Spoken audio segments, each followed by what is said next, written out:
인공지능 파도가 다가오고 있습니다. 파도의 크기가 점점 더 커져서 쓰나미처럼 우리 삶의 많은 것들을 바꿀 수 있습니다. 파도에 빠져서 죽느냐, 서핑을 즐기며 가보지 못했던 세계로 나아가느냐 하는 것은 누구나의 선택에 달려 있습니다. 인공지능 파도 위에서 신나게 놀기 위해서 어떻게 해야 하는지 알아봅시다.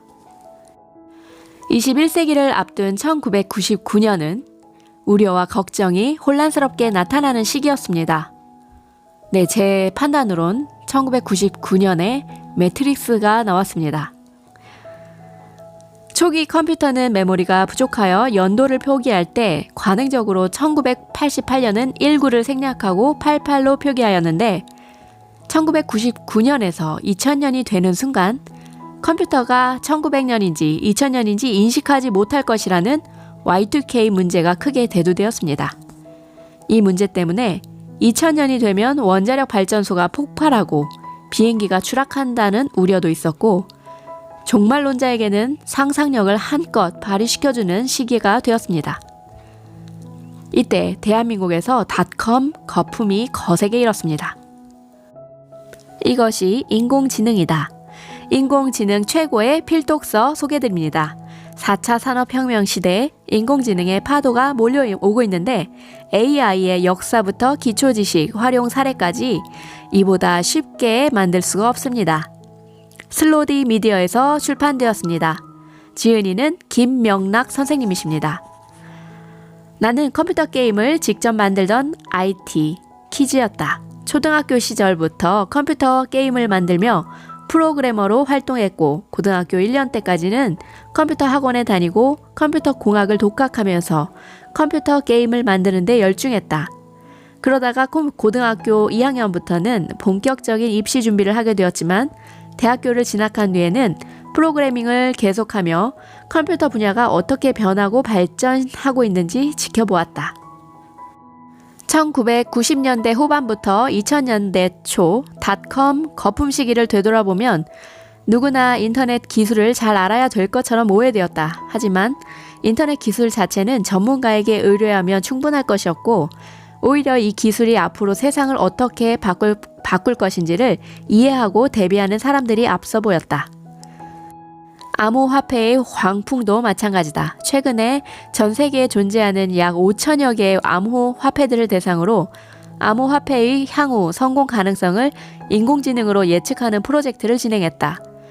이 프로젝트를 진행하면서 각각의 암호화폐들이 나름 훌륭한 백서를 제시하고 있다는 것을 알게 되었다. 그러나 자신들의 백서가 매우 빠른 시기 안에 실제로 구현될 것처럼 얘기하고 있지만 실제로는 그렇지 못할 것이다. 바로 이 부분이 최근 암호화폐의 가치가 떨어지게 된 근본적인 원인이다. 20년 전에 닷컴 열풍과 본질적으로 비슷한 점이 많다. 사람들은 빅데이터와 인공지능 기술에 기대를 한다. 20년 전의 인터넷 기술이나 최근의 블록체인 기술은 사람들에게 기대와 실망감을 동시에 안겨주는 것을 반복하면서 이제는 세상에 없으면 안 되는 기술이 되었다. 이와 마찬가지로 인공지능 기술도 우리 생활에 밀접한 연관이 될 것이다. 우리 앞으로 인공지능이 세상을 바꾸고 긍정적인 방향으로 활용되느냐 그렇지 않느냐는 그 기술을 개발하는 사람들의 손에 달린 것이 아니라 그것을 이해하고 활용하는 평범한 사람들에 의해 결정된다는 것을 하나하나씩 풀어가고 지켜보도록 해봐요. 자, 여기에 빅데이터가 필요한 이유가 있습니다. 사람이라는 것은 굉장히 객관적이지 못합니다. 왜냐하면 시각, 청각, 후각, 촉각, 미각 이렇게 오감에 의해서 판단을 하는데 이 데이터의 양이 엄청나게 이릅니다. 14GB에 이릅니다. 이 중에서 시각 데이터가 약 전체의 71%에 이르는 10GB가 됩니다. 아침부터 밤까지 눈을 뜨자마자 우리는 시각을 통해서 데이터를 채우는데 이 중에서 단기 기억으로 넘어가는 시각 데이터는 아주 일부일 수밖에 없습니다. 단기 기억 중에 일부는 꿈을 통해 기존 기억과 결합하고 나머지 불필요한 기억은 싹 정리가 돼서 장기 기억으로 넘어가는 게 일부분입니다. 즉 우리는 매일 받아들이는 10GB의 시각 데이터 중에 극히 일부분만을 기억하고 있는 것입니다. 그래서 그림을 보면 사람들은 본인이 중요하다고 생각하는 것을 기억하게 됩니다. 인공지능과 데이터는 사다리의 양쪽 다리와 같아서 한쪽만 가지고는 제대로 된 성과를 만들어낼 수가 없습니다. 빅데이터 훈련 데이터로 삼아서 인공지능을 훈련시켜야만 인공지능이 제대로 된 성능을 보여줄 수가 있습니다. 약 70년 전에 태어난 인공지능이란 상어는 그동안 꾸준히 성장해 왔는데 바닷물인 빅데이터가 제대로 준비되지 않아서 인공지능의 처지가 사막 위에 던져진 상어와 같았습니다. 이세돌 구단을 이긴 알파고도 처음에 그렇게 잘하지 못했습니다. 데이터를 모으고 모아 그렇게 이세돌 씨를 이길 만큼 압도적인 상태가 되었기 때문입니다. 우리 요주님들 스타벅스 좋아하시죠?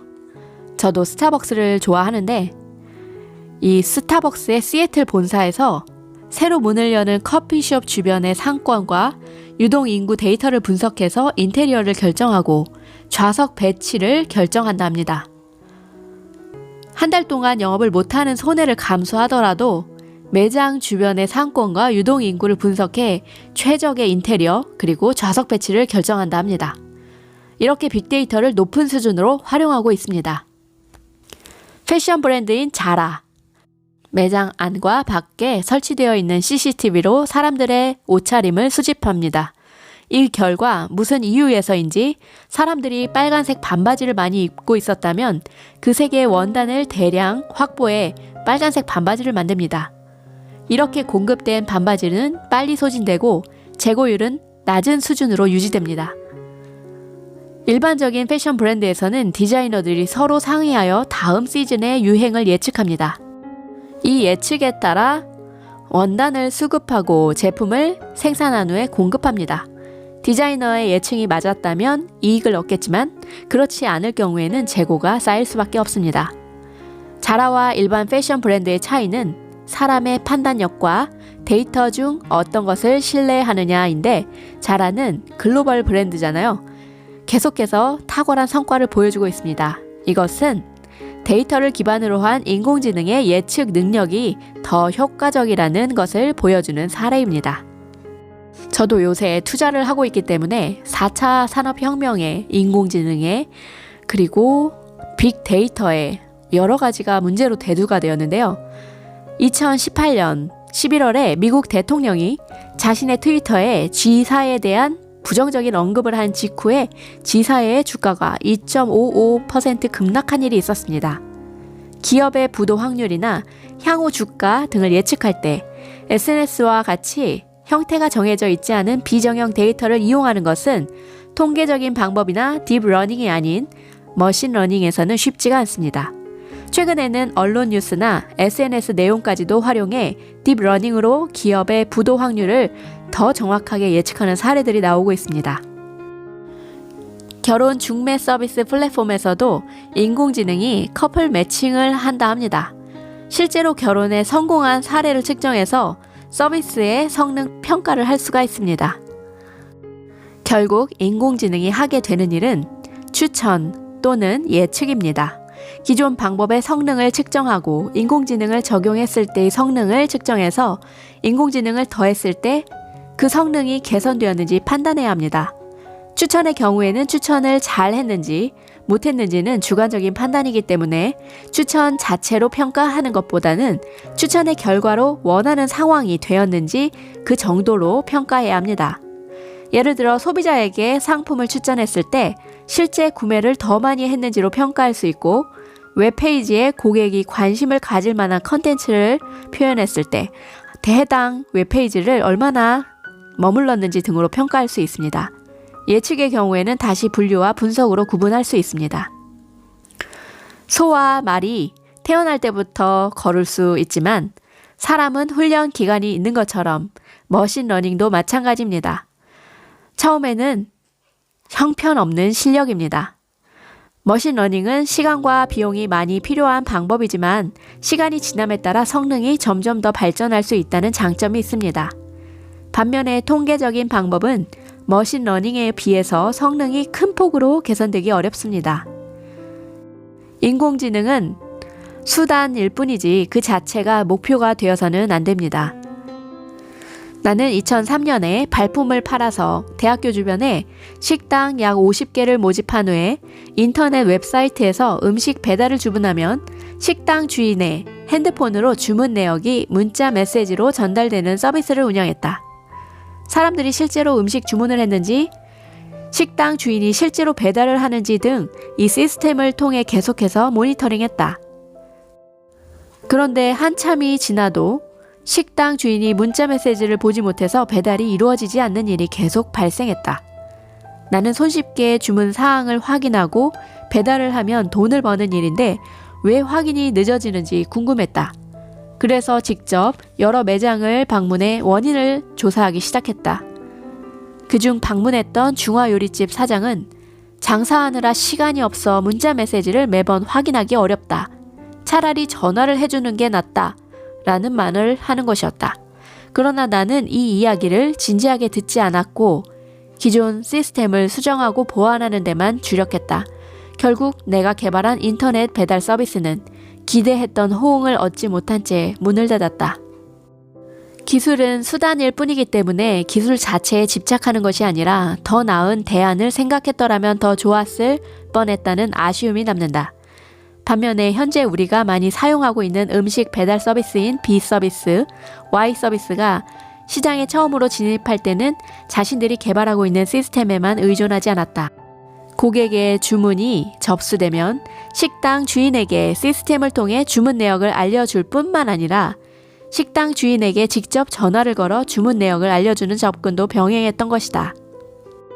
그렇습니다. 처음부터 확 다른 차원으로 뛰어갈 수 없듯이 차례차례 변화를 주는 게 가장 현명한 방법이고 유연성 있는 것 같습니다.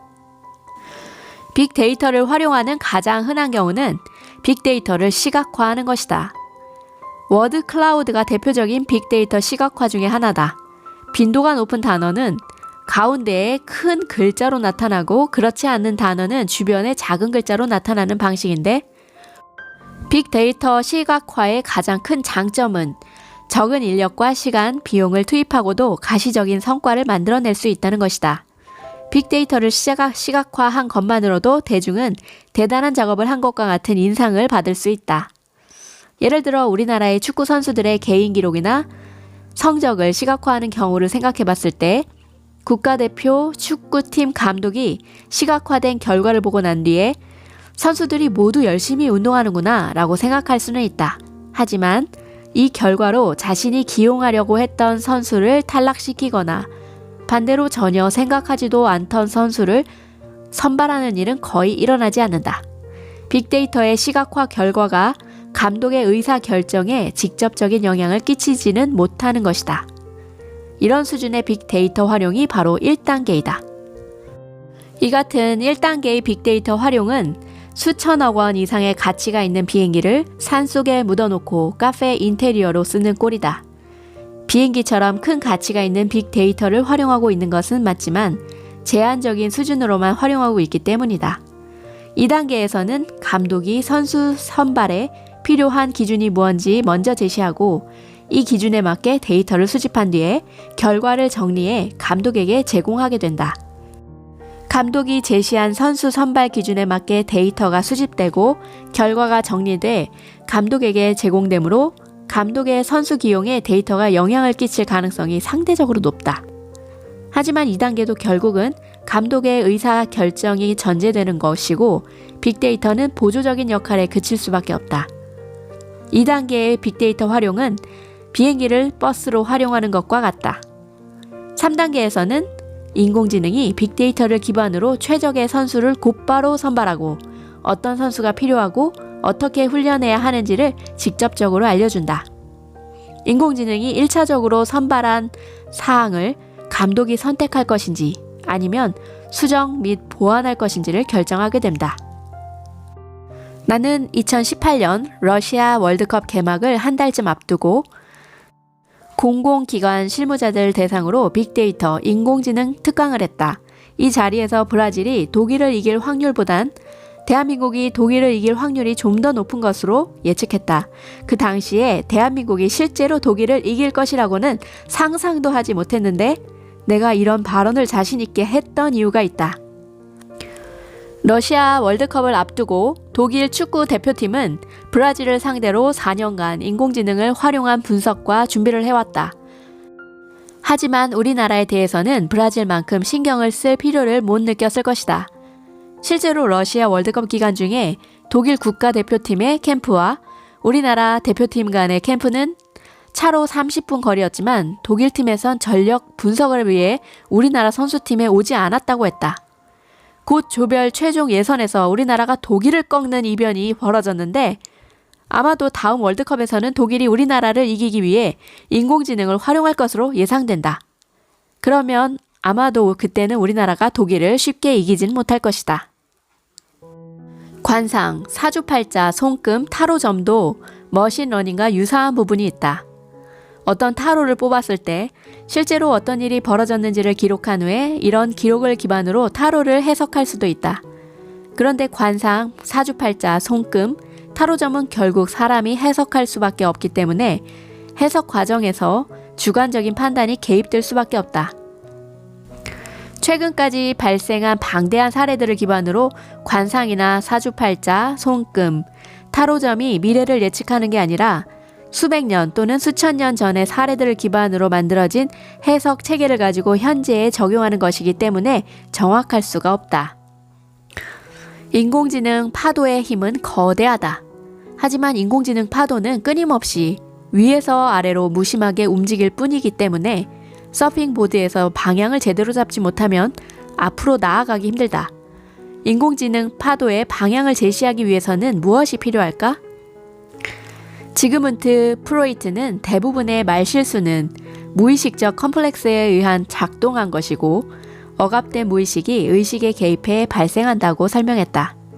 사람의 실수와 오류는 그동안의 경험과 기억들이 인과관계로 연결되어 있을 수도 있다. 인공지능은 누군가에게는 조선 말기 쇄국 정책의 대상이었던 서양 문물처럼 받아들여질 수도 있고 또 다른 누군가에게는 마치 모든 것을 해결해 줄 수 있는 만병통치약처럼 여겨질 수도 있다. 세상에 나온 지 70여 년이나 된 오래된 기술인 인공지능은 오늘도 이제 막 알에서 부화한 바다 거북이 파도를 향해 느릿느릿 걸어가듯 천천히 발전하고 있다. 인공지능 기술 자체는 인터넷 기술처럼 깊이 있는 수준까지 정확하게 알지 못해도 충분히 수단으로서 다룰 수 있다. 물에 빠지는 게 두려워 눈앞에 다가온 인공지능 파도를 멀리하느냐, 인공지능 파도를 활용해 자신이 원하는 세계로 나아가느냐는 온전히 자신의 상상력과 생각의 크기에 달려있다. 자, 앞으로 인공지능 활용이 본격화되면 인간이란 무엇인지, 우리 다워지는 일이 무엇인지 고정관념을 깨고 다른 관점에서 바라볼 수 있는 노력을 해야겠습니다. 오늘도 영상 잘 들어주셔서 너무너무 감사드립니다. 댓글로 혹시 궁금한 점 있으시면 댓글로 남겨주시기 바랍니다. 감사합니다.